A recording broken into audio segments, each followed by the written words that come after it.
¿Puedes verlo? ¿Puedes verlo? A ver, ahí está. Culto. ¿Culto a qué? Faltaría ahí algo.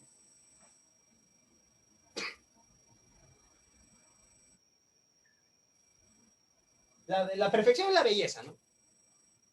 Y salían ¿no? Salía una imagen de Jesús bien bello, ¿no? Mírame a mí, algo parecido. Ya, a ver. Ya. Ellos estaban de repente en un campo. Ellos de repente estaban sobre la orilla de un río, ¿no? Ellos de repente, esos dibujos estaban en una montaña. A la naturaleza, muy bien, hijo, muy bien, a la naturaleza. Puedes apuntarlo ahí.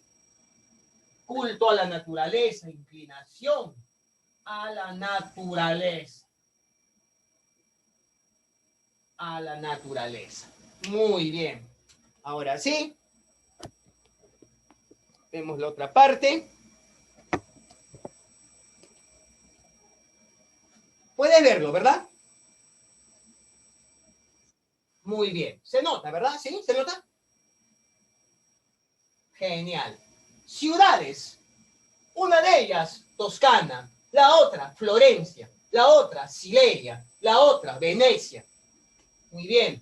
A ver, ¿cuál de ellas fue el lugar donde se originó el Renacimiento?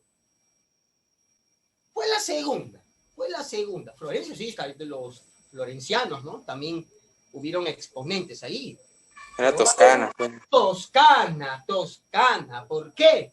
Porque en Toscana, inclusive, va a surgir una lengua que va a reemplazar al latín. Porque antes del Renacimiento, durante toda la Edad Media, los italianos hablaban latín. ¿De acuerdo? A pesar que los bárbaros lombardos habían invadido Italia, los vandalos también, seguían hablando su latín, un latín más vulgarizado, o sea, más simple. Pero posteriormente en esta ciudad toscana va a surgir una lengua que va a reemplazar al latín clásico, la lengua toscana, que sería la actual lengua que hoy en día hablan los italianos. La lengua italiana actual es precisamente italiano toscano. Y precisamente un literato, filósofo, que sobresalió en el humanismo, él fue el que va a difundir el italiano toscano. ¿Quién sería? A ver. Dante, ¿no? Dime. Sin miedo, dilo. Dante Alighieri. Por eso que en Italia a él le van a considerar como el padre de la lengua actual de los italianos. ¿De acuerdo? No lo va a inventar, no, simplemente lo va a difundir, ¿no? Porque el toscano era de una tribu, ¿no? De una tribu bárbara que se estableció en Toscana. ¿De acuerdo? Es como en Inglaterra. En Inglaterra también va a haber un escritor que va a difundir la actual lengua inglesa. ¿Quién sería? ¿Sí? A ver, ¿quién sería?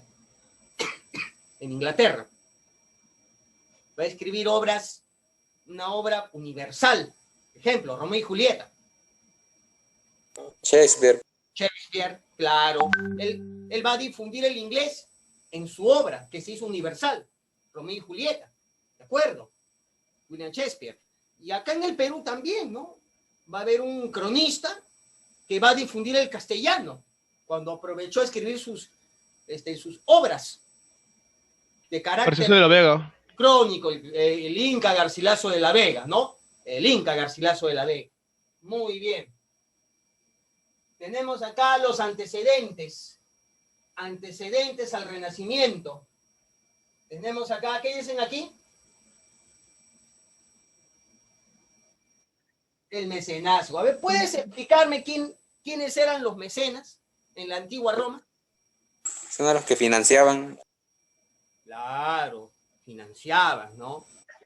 Yo era un millonario, tenía mucho dinero, te financiaba para que tú, bueno, pues no puedas desarrollar el arte que a ti te gustaba, en escultura, en pintura, especialmente en escultura, ¿no? Si hablamos de la antigua Roma, ¿cierto? Pero ya el mecenazgo ya había tenido sus antecedentes en la Grecia. En Grecia hubo un gobernante, tenía también poder económico y financió también a muchos filósofos, a muchos escultores, a Fidias, a Apple. Decía, muy bien, voy a financiar para que tú puedas embellecer a la ciudad de Atenas con tu arte. Y Pericles, él fue prácticamente el primer mecenas, pero el término mecenas se va a escuchar en Roma, ¿de acuerdo? En Roma. ¿Quién fue el mecenas en la antigua Roma? A ver. Claro, César Augusto, ¿no? Inclusive él va a financiar a Horacio, ¿cierto? Va a financiar a aquel que le decían el cisne de Mantua. ¿Quién era? El que acompañó imaginariamente adelante al Iglesia. ¿Ah? Virgilio, ¿no? Virgilio. Muy bien. Ahí tenemos la clásica. Se está refiriendo a la Italia de la época de los romanos, de los emperadores. ¿De acuerdo? La Italia clásica. La Roma clásica también puedes llamarle. Culturas modelos, Grecia y Roma. A ver, las familias influyentes durante la Edad Moderna, aquellas familias que tomaron la batuta de esos antiguos mecenas y dijeron, vamos a financiar también a esos artistas, vamos a forjar para que ellos también puedan surgir. Con un interés, pues, ¿no? Una vez que te hagas famoso, me vas a pagar también, pues, ¿no? Porque si no me pagas, tú vas a hacer un escándalo, compadre. Entonces ellos se volvieron influyentes. Una de las familias fue los Albizzi, pero rivalizaron con otros, que al final le van a quitar el escenario, el dominio económico a los Albizzi. Uno de ellos se llamó Lorenzo.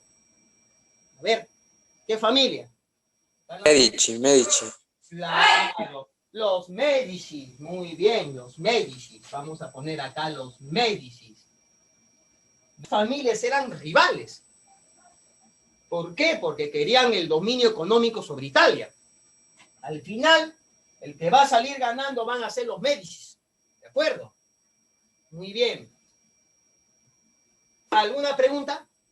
Los Medici, precisamente, ellos van a financiar a muchos artistas que van a figurar en el Renacimiento. ¿De acuerdo?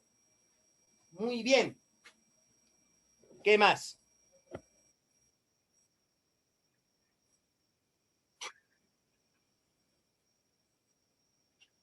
Ah, ya, están las etapas del Renacimiento, ¿no? Muy bien. Las etapas del Renacimiento.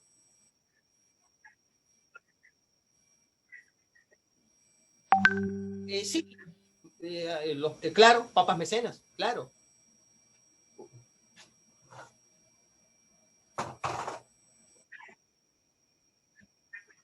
Claro.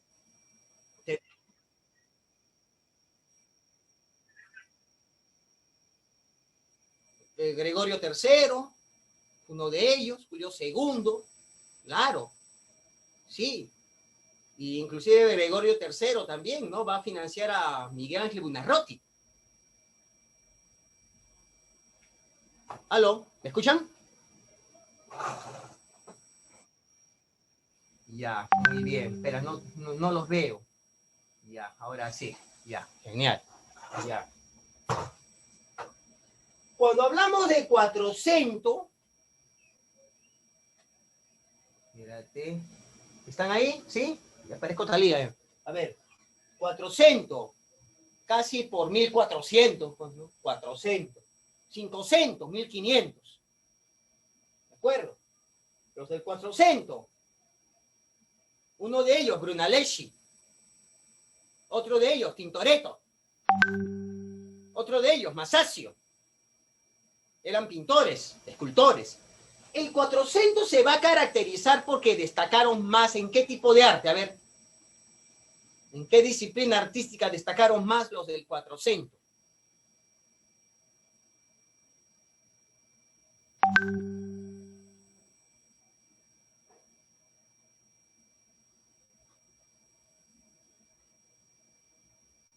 ¿Qué van a destacar? Los del 400. Van a destacar en escultura. Ellos más van a hacer estatuas religiosas. de Cristo, de la Virgen María, una de ellas, la estatua de Jesucristo, otra de ellas, el busto de María, de Brunelleschi, ¿de acuerdo? Ahí está el 400. Muy bien. ¿Ve?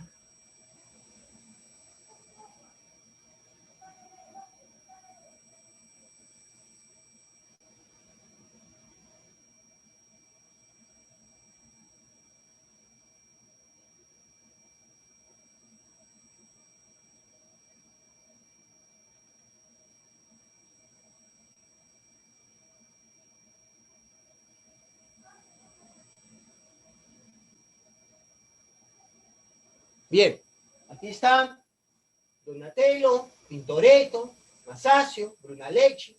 En escultura ellos van a sobresalir. Luego tenemos al Cinquecento, siglo XVI. Más van a destacar en pintura. Miguel Ángel Buonarroti. ¿Cómo se va a llamar ese dibujo en óleo, donde está precisamente Adán echado? Está así, y Diosito lo está tomando de la mano. ¿Cómo se le va a llamar? A ver, ¿qué dicen acá?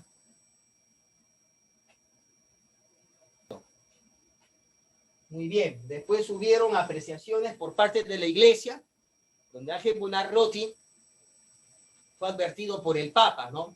Tienes que ponerle ropa a tus dibujos, ¿de acuerdo?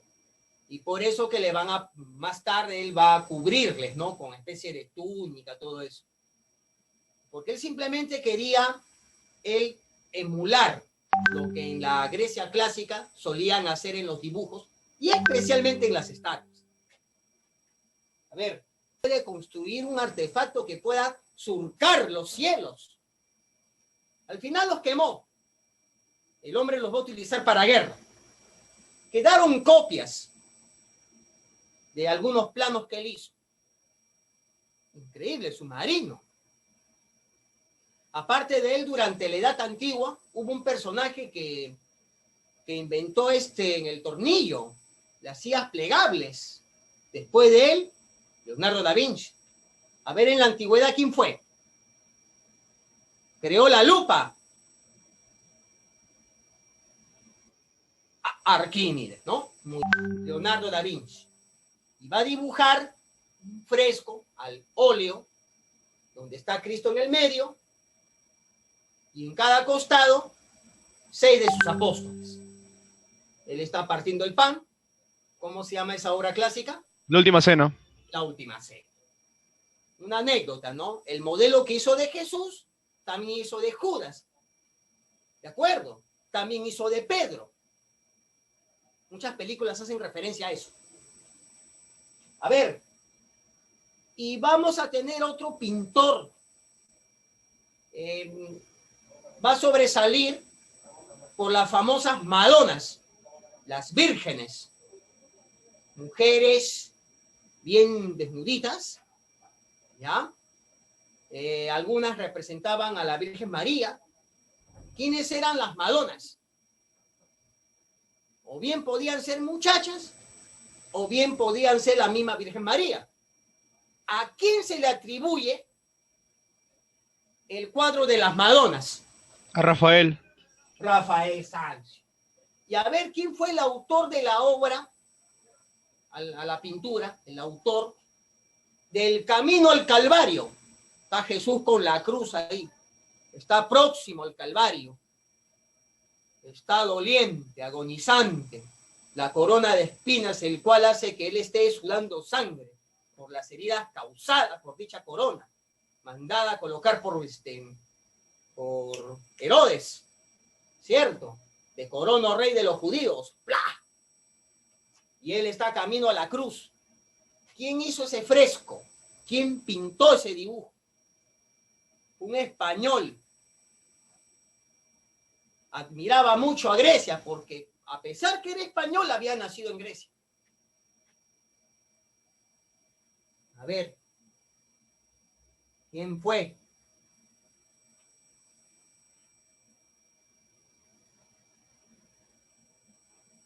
A él le apodaban el Greco. ¿Me escuchaste? Peter Bruegel.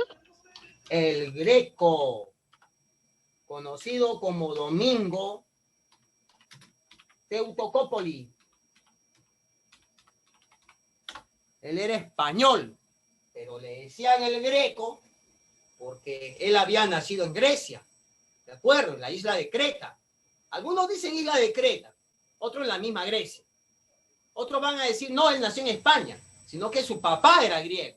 O sea, va a haber una discusión ahí. La cosa es que el asunto es que él tenía cierta influencia griega.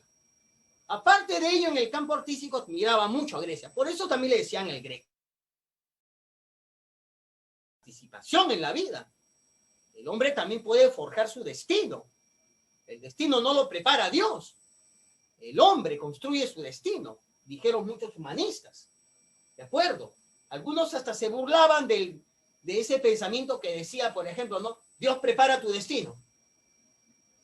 Eres pobre porque Dios lo quiso así. Sufres porque Dios lo quiso así. Algo habrás hecho y Dios, bueno, ha determinado tu sufrimiento. ¿Cómo se le va a llamar ese pensamiento religioso que inclusive los musulmanes son los que lo toman en cuenta? Claro, también se le puede llamar providencialismo. Podría ser fatalismo, determinismo. Muy bien. Y estos humanistas se reían pues de los deterministas. ¿De acuerdo?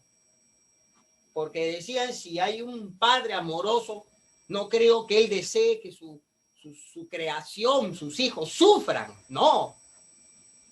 Entonces yo no creo, decían, que Dios prepare tu destino, decían estos humanistas.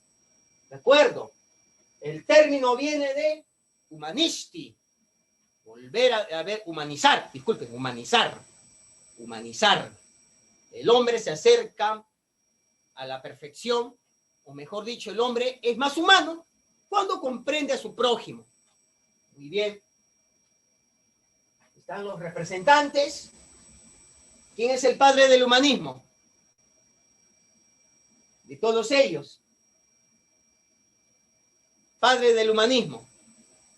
¿Quién sabe? ¿Quién es el padre del humanismo? Dante Alighieri. Él es el príncipe humanista, ¿cierto? Petrarca, él es el padre del humanismo, ¿de acuerdo? Muy bien. Francisco de Petrarca, Dante Alighieri. ¿Quién es el otro? Giovanni Boccaccio, Erasmo de Rotterdam. ¿Quién de ellos nació en los Países Bajos? ¿Quién de ellos sea neerlandés? Cuando yo digo neerlandés, es un gentilicio de aquella persona que vive en qué país.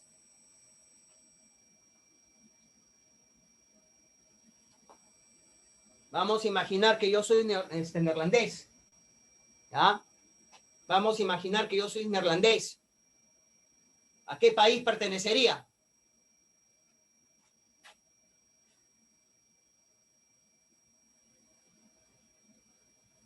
Ámsterdam.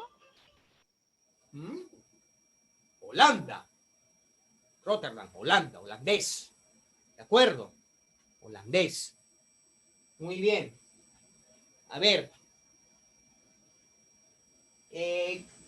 Tú sabes que Dante Alighieri escribió la obra, ¿cómo se dice? ¿La Divina Comedia o la Comedia? Primero la comedia, luego se convirtió en la Divina Comedia. ¿Quién le puso la Divina? Un amigo de Dante Alighieri, no recuerdo el nombre. A ver, ¿quién fue? Boccaccio. Él precisamente le va a poner el nombre, la Divina, a la comedia de Dante Alighieri. Él escribe la comedia, Dante Alighieri, pero Boccaccio le agrega la Divina. ¿De acuerdo? Inclusive va a escribir biografías acerca de Dante Alighieri. Muy bien. ¿Para qué escribió Dante Alighieri la comedia? ¿De qué trataba? Su contenido. ¿Por qué él escribió ese contenido? De esa travesía del purgatorio, infierno, y luego al cielo, para ver a su amada que había muerto. ¿Cómo se llamaba su amada?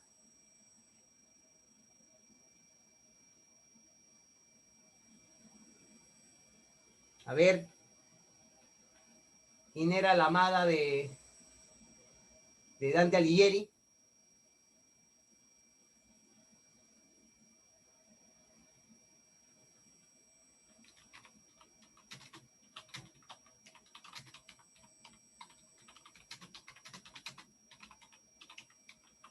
A ver, ¿quién era aquella?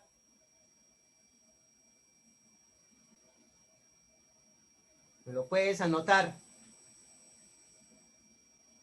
Beatriz, ¿cierto? Viendo otro, al traidor de la historia, a ese traidor que demostraba su traición con besos. ¿Quién era? Judas, con U, no con O. A ver, muy bien. ¿Quién de ellos habla o narra como protagonista, como acontecimiento protagónico? Habla sobre la peste negra y que varias familias están huyendo, una peste ocasionada precisamente por los roedores venidos de Asia, prácticamente azotó a una cuarta parte de la humanidad del mundo conocido en esa época. La peste negra se originó en Asia, pero se va a propagar por toda Europa, ¿cierto?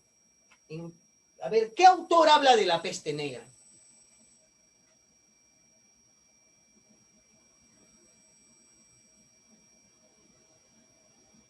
¿Me escuchas? ¿Qué autor habla de la peste negra?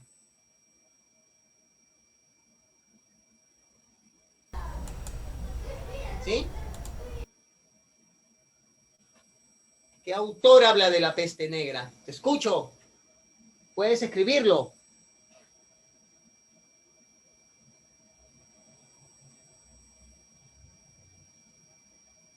A ver. Giovanni Boccaccio, profe. Autor del Giovanni, Decameron.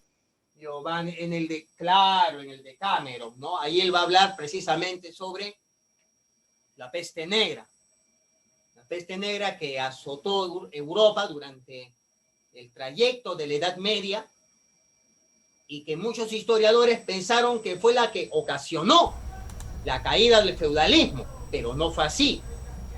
¿Cuál fue el factor que causó la caída del régimen feudal? ¿Las cruzadas? Las cruzadas.